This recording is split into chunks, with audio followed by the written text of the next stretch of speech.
Hello বন্ধুরা, আমি দেখুন আজকে সকাল সকাল বসে পড়েছি ফুলের গাছের টবগুলো রং করতে। শীতকাল মানেই হচ্ছে গাছ লাগানো, প্রত্যেকের বাড়ির ছাদে ছাদে ফুল গাছ। তো যাই হোক, আমার এই মুহূর্তে বাগানটা পরিষ্কার করা নেই।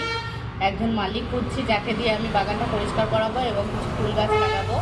তো যাই হোক, আমার ধৈর্য ধরছে না, নিজেই কয়েকটা বাগানে ফুল গাছ ছিল আমার, এই গাছগুলোকে নিয়ে এসেছি এবং নিজে হাতে রং করছি।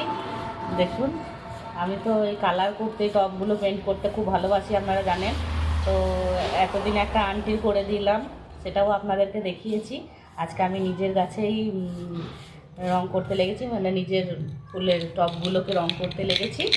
আর এটা অলরেডি দেখুন, আর একটা, এটা আমার অলরেডি করাই আছে, এটা আর করা লাগবে না। এই যে ফুল একদম এঁকে রেডি করে রাখা আছে, এটা এই গাছটা আর করতে হবে না। বাকি এই 4টে টবে আমি রং করব। এই যে আমার গাছগুলো কেমন বলবেন একটু। আর এবার এগুলোকে একটু যত্ন করতে হবে, সুন্দর করে জল টল দিয়ে আবার নতুন করে করব। যাই হোক, এখন এক কোট রং দেব, তারপর বাকিটা আবার ডিজাইন করার পর আপনাদেরকে আবার দেখাবো।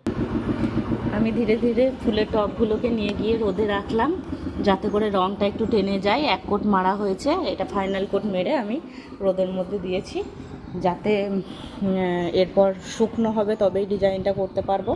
তবে দেখা হচ্ছে নেক্সট ভিডিওতে, কারণ ভিডিওটা অনেক বড় হয়ে যাবে আর অনেকটা সময় লাগবে, এতক্ষণ আমি অন্য কাজ করব। তো যাই হোক, পরে দেখাচ্ছি আবার বাকিটা।